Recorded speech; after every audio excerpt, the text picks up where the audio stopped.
Hello, welcome back. Good afternoon again. I have told you that I will be back with another topic, that is subconjunctival hemorrhage within short period. So I'm here to teach you subconjunctival hemorrhage. तो सबकंजक्टिवल haemorrhage को हम अगर आयुर्वेद में compare करते हैं comparison study के लिए, तो वो अर्जुन है। तो जैसा आपको अभी तक याद होगा कि उसमें कौन सा योग था? हाँ, लेख्य अर्जुन। तो इसका लक्षण था एक यो शुश्र रुधिरोपम अस्तु बिंदु शुक्लस्तु भक्ति तमोर्जन वदन्ति। तो खरगोश के रक्त के समान केवल एक ही वर्ण, केवल एक ही बिंदु जब नेत्र के शुक्ल भाग में विद्यमान हो उसे अर्जुन कहते हैं। और इसमें जो दोष था वो रक्तस्थ था, और इसकी चिकित्सा जो है वो अशस्त्रकृत साध्य व्याधि थी। तो इसका मॉडर्न जो है सबकंजक्टिवल हेमरेज है, ये आपके सिलेबस में है। टॉपिक छोटा है पर इम्पोर्टेंट है, एग्जाम में आता है। तो बिगिन करते हैं, स्टार्ट करते हैं। Let's start.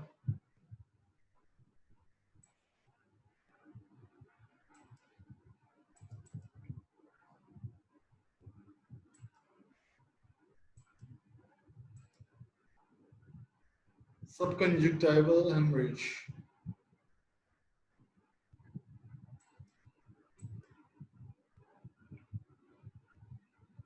So this is condition of subconjunctival hemorrhage.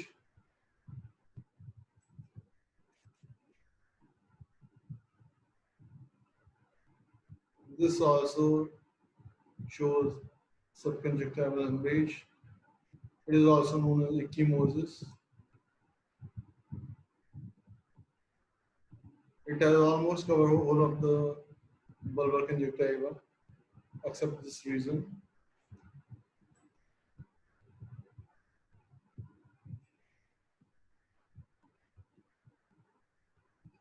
A subconjunctival hemorrhage, also known as ecchymosis or hypophlegma, is bleeding underneath the conjunctiva.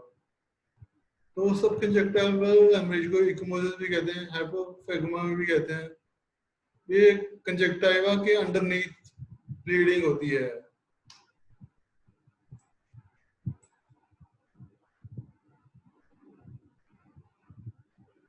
Conjunctiva में जो है बहुत सारे small fragile blood vessels present होते हैं जो कि इजीली ब्लॉक कर जाते हैं।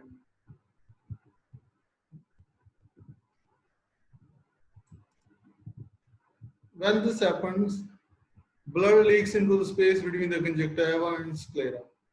जब ऐसा होता है तो ब्लड जो है वो कंजक्टिवा और स्क्लेरा के बीच में जो है वो लीक कर जाता है, जो कि सब कंजक्टिवल स्पेस कहलाती है। It may vary from a small petechial hemorrhage to an extent that it's present the whole of the vulvar conjunctiva. ये small petechial means patch, small patch से लेकर, मतलब इतने छोटे एक स्मॉल पैच से लेकर इतनी बड़ी हो सकती है कि सारे बल्बर कंजक्टिवा को कवर कर ले, जो कि हम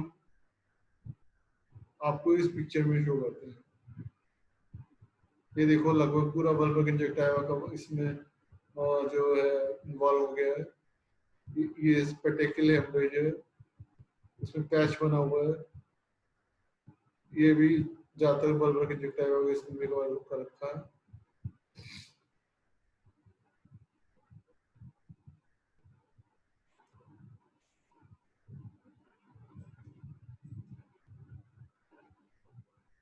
Although its appearance may be alarming, in general, subconjunctival hemorrhage is a painless and harmless condition. However, it may be associated with certain serious conditions. जैसा कि हमें इस पिक्चर्स को देख के ही लगता है कि ये कंडीशन बड़ी सीरियस हो गई, पर ये कंडीशन जो है ये वेदना रहित होती है और ये हार्मलेस भी होती है। परंतु अगर ये किसी सिस्टमिक डिजीज के साथ एसोसिएटेड हो तब ये सीरियस कंडीशन हो जाती है।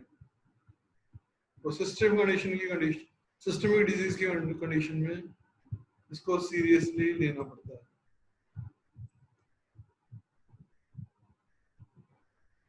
तो इसमें whole of the bulb conjunctiva get involve.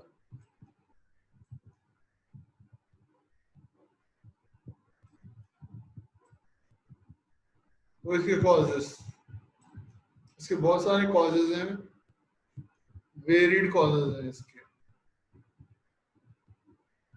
ये देखिए पूरा कंजक्टिवा जो रेड हो गया है। इसमें फर्स्ट कॉजेज में है जो blood dyscrasia as anaemia and leukaemia. तो ब्लड डिस्क्रेजिया ब्लड से रिलेटेड डिजीजेज जैसे anaemia, leukaemia, sudden venous congestion of the head,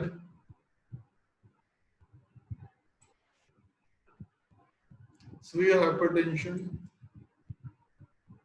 LASIK जो लेजर टेक्निक है उससे भी हो सकता है। लैसिक का फुल फॉर्म है लेजर इन सिटू केराटोमाइलियोसिस। जो लेजर है लैसिक है उसके कारण भी सब कंजक्टिवल हेमरेज होने का चांस रहता है।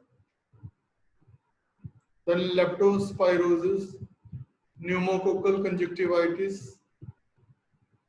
then eye trauma, then increased venous pressure as a result of choking, coughing, straining, sternness, exercise, vomiting.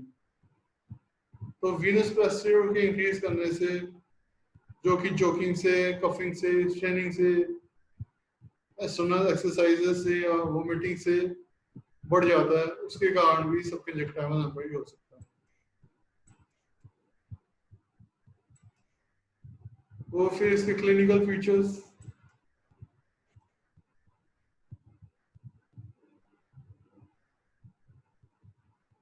वैसे ये कंडीशन सिम्टमलेस होती है पर एसोसिएटेड कॉजेटिव डिजीज के सिम्टम्स प्रेजेंट हो सकते हैं।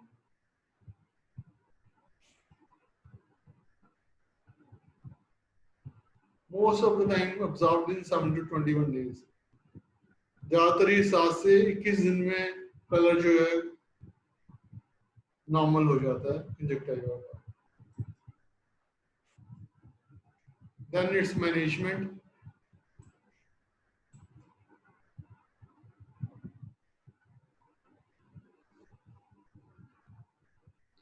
A subconjunctival hemorrhage is typically a self-limiting condition that requires no treatment in the absence of infection or significant trauma।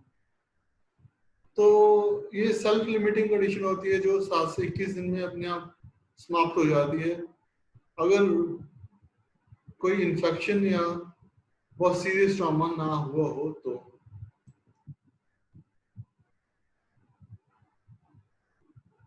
इसमें जो है एस्पिरिन या non steroidal anti inflammatory drugs को नहीं दिया जाता है, उनको डिस्करेज किया जाता है। इसमें आर्टिफिशियल ईयर ड्रॉप्स को अप्लाई किया जा सकता है।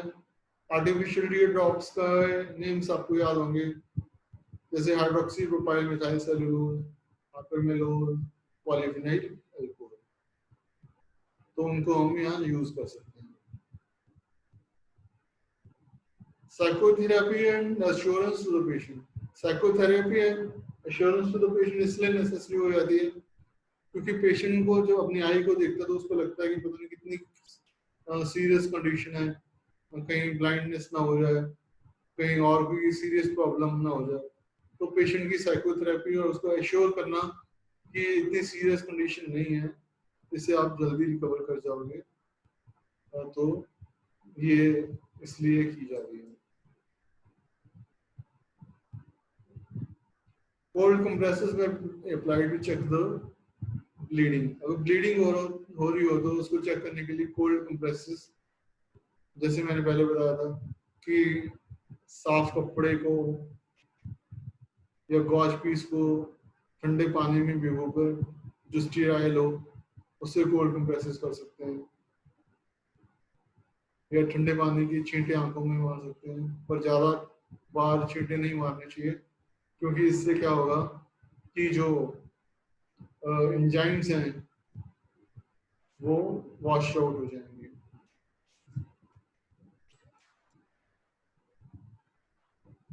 So thank you very much for listening to episcleritis। मुझे पूरा यकीन है कि आपको ये टॉपिक समझ में आ गए होंगे।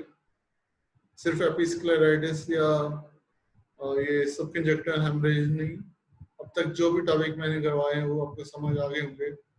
Your suggestions are most welcome. आप कोई भी सजेशन दे सकते हैं। अगर आपको लैंग्वेज में कोई